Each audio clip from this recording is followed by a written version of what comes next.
Anantakoti pranams at the lotus feet of Bhagavan Sri Sathya Sai Baba. This is my humble offering celebrating the 100th year of the advent of the avatar. Noisy house. Your house is always noisy, complained my neighborhood, though I'm the only member of the brood. And cleverly did they suggest to end the feud. Talking to him only during prayer is the best. Let the beads of the rosary shout the rest.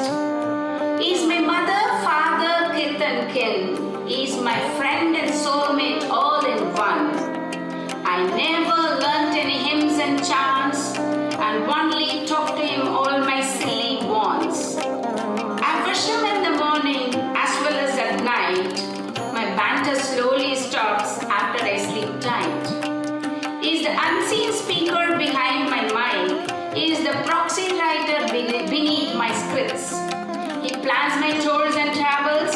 He brings my friends and foes. He orchestrates all my moves. He designs my destiny. He travels in the bus with me, flies the plane for me. He steers the boat for me, but never gives the why. For he loves to sit on the pillion and hold me from fall. Alas, he knows me through and through. I can neither lie nor hide anything from his side. Neither can I give a false account, nor can I pass the blame and justify. We walk, we talk, we laugh, we argue.